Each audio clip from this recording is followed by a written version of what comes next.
Hello दोस्तों, YouTube channel maths by Bablu sir में आप लोग का स्वागत है। आज हम लोग दांतेदार पहिया संबंधी प्रश्न पर डिस्कशन करने जा रहे हैं।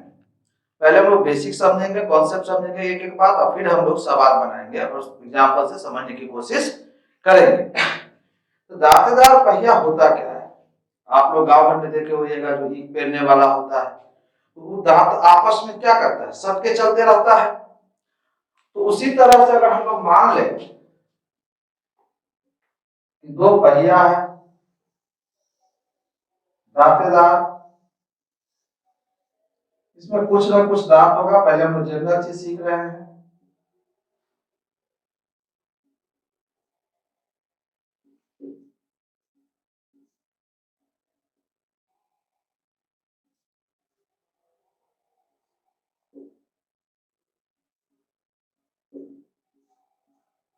मान लीजिए दांतेदार पहिया है, जब आपस में ये सटके चलता है, एक दांत को क्रॉस करेगा, यानी कि हम लोग यहाँ लिखते भी चलते हैं। जब दो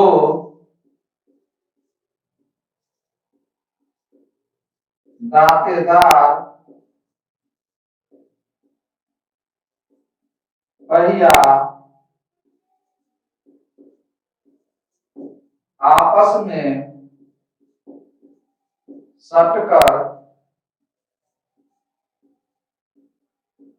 चलता हो, तो क्या क्या बातें हो सकती है? तो जब भी दांतेदार पहिया आपस में सटकर चलेगा, तो संपर्क में आने वाले दांतों की संख्या क्या होगी? समान होगा। इसमें हम लोग दांतों की संख्या को मान लेते हैं N1 और इसमें मान लेते हैं N2। अब एक चक्कर अगर पहिया लगाएगा, मान लीजिए समझने के लिए इसमें हमने 24 दांत लिख देते हैं, डाटा से ज्यादा समझ में आता है, और 16। तो अगर इस फर्स्ट पहिया एक चक्कर अगर लगाएगा तो 24 दांत क्रॉस करेगा, दो चक्कर तो 48 दांत, ये एक चक्कर में कितना 16 दांत ही क्रॉस करेगा, दो चक्कर में कितना 32। कहने का मतलब यदि 3 चक्कर लगाया, इसका मतलब क्या है 72 दांत। लेकिन ये दोनों पहिया जब आपस में सटेगा, सटकर चलेगा, तो इसकी दांत और इसकी दांत जो संपर्क में आने वाला है उसकी संख्या तो समान होगी, लेकिन चक्कर अलग अलग होगा। अब जैसे देखिए कि 2 चक्कर में कितना 48 दांत, इसके 3 चक्कर में 48 दांत होगा। यानी कि हम लोग पहली बात अगर हम लोग इस पर सीखे, तो चूंकि संपर्क में आने वाले दांतों की संख्या क्या होगा, समान होगा। तो फर्स्ट बात हम लोग को सूत्र निकल के आएगा कि n दांत की संख्या मान लिए और इसकी चक्कर की संख्या अगर हमने C1 मान लिए, इसकी चक्कर की संख्या C2, तो संपर्क में आने वाले दांतों की संख्या चूंकि समान होती है, इसका मतलब है कि इसका जो दांत जो संपर्क में आया होगा वह N1 C1। N1 क्या है, दांतों की संख्या, और C क्या है, चक्रों की संख्या। इतना ही दांत इसका भी संपर्क में आया होगा, N2 C2। यानी कि यदि हम लोग को चक्कर की संख्या और दांत में कभी संबंध की बात करें, क्वेश्चन अगर रहे, प्राय इस पर जो क्वेश्चन होता है वो लिखे हुए हैं, तो इससे निकाल सकते हैं। दूसरे कॉन्सेप्ट हम लोग सीख रहे हैं, उसके बाद हम लोग क्वेश्चन पे आएंगे। अब चूंकि पहिया है वो घूमती है, चक्कर लगाती है, तो जब भी हम लोग गति शब्द की चर्चा करते हैं तो इकाई समय में कितना चक्कर लगाता है। अब मान लीजिए पहिया जो है इकाई समय में 50 चक्कर लगाता है। जैसे मान लेते हैं समझने के लिए 1 मिनट में 50 चक्कर लगाएगा, तो 2 मिनट में कितना लगाएगा 100 चक्कर, 3 मिनट में कितना लगाएगा 150। कहने का मतलब है यदि पहिया की गति भी हो तो T समय में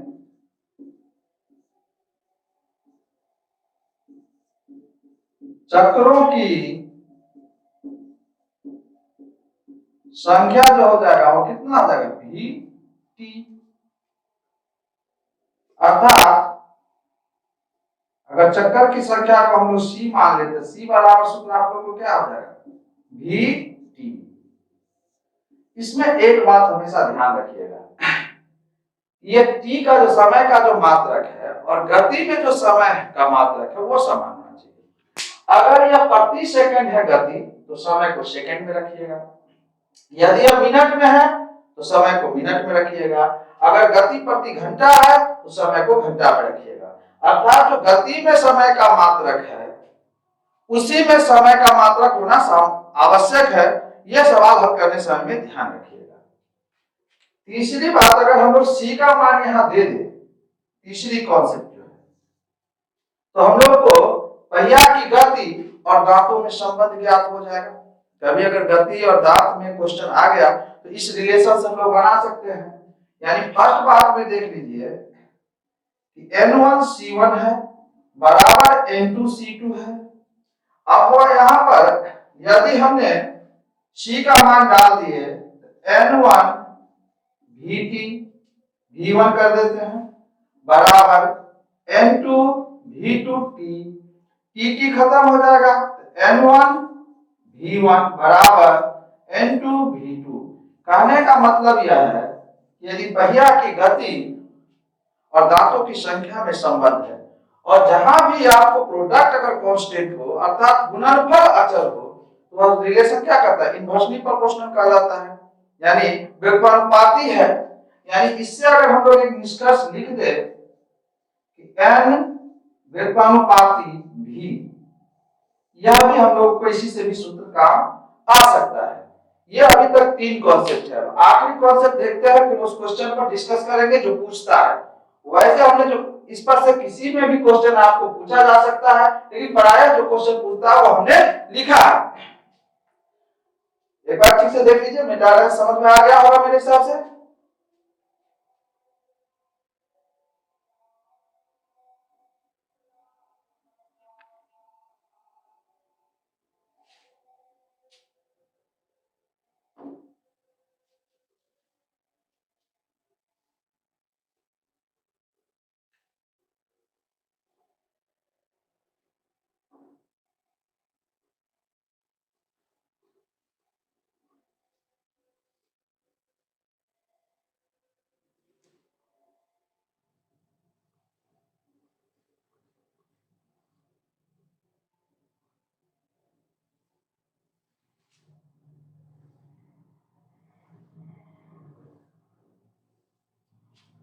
अब चौथी बात देखिए, जो सबसे इंपॉर्टेंट है, उस पर ज्यादा क्वेश्चन पूछा जाता है, फिर हम लोग क्वेश्चन को डिस्कस करेंगे।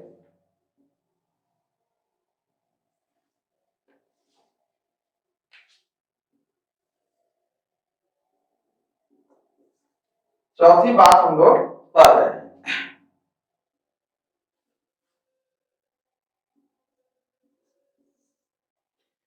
अब जैसे दो विशेष दांत जैसे ए और बी है, यानी दो विशेष दांत को संपर्क में आने पर क्वेश्चन ज्यादा आता है। मतलब देखिए यहाँ पर कि यदि यह एक चक्कर लगाएगा तो 16 दांत बी तो यहाँ आ जाएगा, लेकिन चूंकि इसमें 24 दांत है तो 16 दांत तो यही हो जाएगा। अगर ये दूसरी चक्कर लगाएगा तो फिर यहाँ आ जाएगा, तब तक इसका कितना होगा, क्योंकि 32 हुआ तो 32 में 8 आगे बढ़ जाएगा।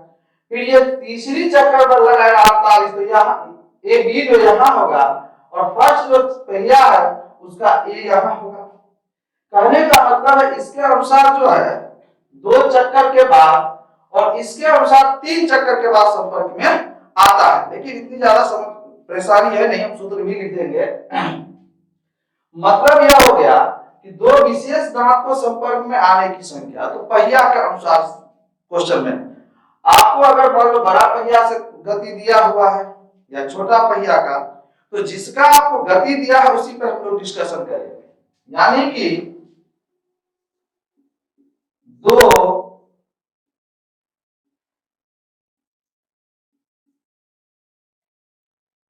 विशेष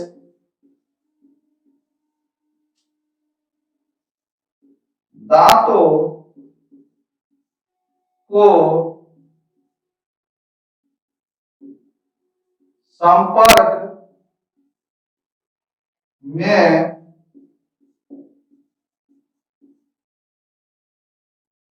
आने की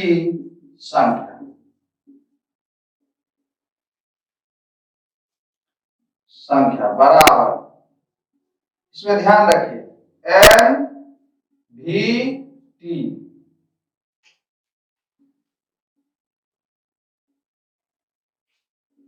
एन भी टी बाय एल। अब एन क्या है? दांतों की संख्या, भी क्या है? पहिया की गति है, टी क्या है? समय, एल क्या है? दांतों की संख्या का लॉस है। लेकिन एक चीज ध्यान रखिएगा, जिसका दांत है उसी का क्या होना चाहिए? गति होना चाहिए। जहां एल बराबर दांतों की संख्या का लॉस है। और एक चीज क्या आवश्यक है? जिस पहिया की दांत है उसी का गति होना आवश्यक है, ये चीज ध्यान रखिएगा। अब ये सूत्र लिख लिए। अब जो क्वेश्चन पूछता है उस पर हम लोग आते हैं। इसमें भी ध्यान रखिएगा कि गति में जो समय का मात्रक है उसी में समय को रखना है। जब भी कभी संख्या निकालना हो तो निश्चित रूप से आपका मात्रक जो है सो कट जाना चाहिए, तभी संख्या निकलेगा। अब क्वेश्चन क्या है? सूत्र लिखिए, फिर एक बार बता रहे हैं। वीवीआई सूत्र है, दो विशेष दांतों को संपर्क में आने की संख्या NVT/L। L क्या है? दांतों की संख्या का लॉस है। और इसमें एक खास बात क्या ध्यान रखना था कि जिसकी दांत है उसी का गति लेना है। अब क्वेश्चन नंबर 1 डिस्कशन कर रहे हैं।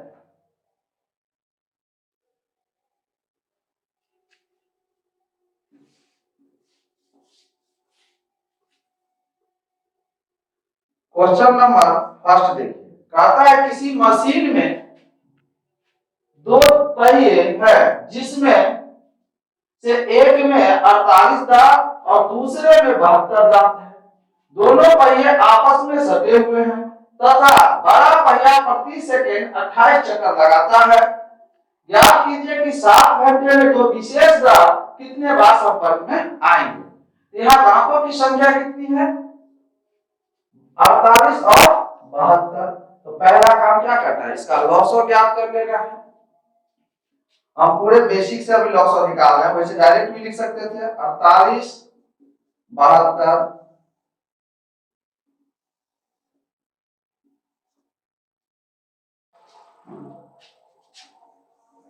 और फिर 2 से 12 18, 2 से 6 9, 2 से 3 से 2 और ये हो गया 3। इसीलिए लॉसो बराबर जो हो गया 2 गुने 2 गुने 2 गुने 3 गुने 2 गुने 3, यानी कि हो गया 144। अब लॉसो निकल गया, लॉसो 144 हो गया। ये आप डायरेक्ट भी लिख सकते हैं लॉसो निकालने का, जैसे 72 को टारगेट करके बना सकते थे, लेकिन हमने पूरा लिख दिए। अब दो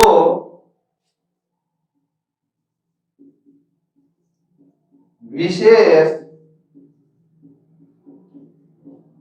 दांतों को संपर्क में आने की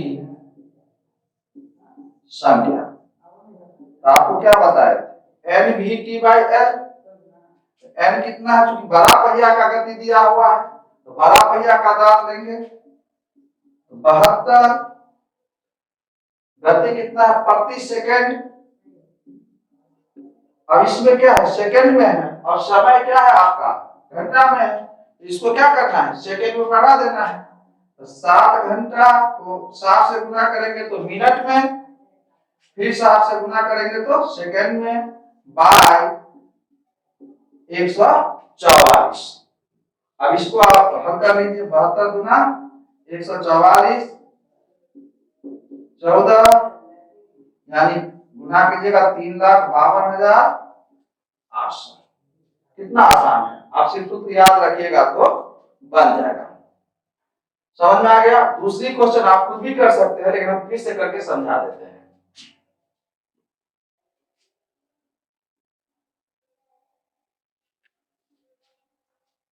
कहता है कि दो दांतेदार पहिए आपस में सटकर चलते हैं, एक में 32 दांत है और दूसरे में 36 दांत है। यदि बड़ा पहिया प्रति सेकंड 64 चक्कर लगाता है तो ज्ञात कीजिए कि 10 घंटे की अवधि में दो विशेष दांत कितनी बार एक दूसरे के संपर्क में आए। यानी दांत कितना है इसमें, 32 और 36। पहला काम है इसका लॉस। वैसे डायरेक्ट हम लोग 36 को टारगेट करके भी बना सकते हैं, लेकिन चूंकि हम पूरा स्पष्ट कर देते हैं ताकि आपको कॉन्सेप्ट क्लियर रहे, इसमें कोई डाउट नहीं रह जाए। तो पहला काम क्या करना था, दांत की संख्या को हम लॉस निकाल लें।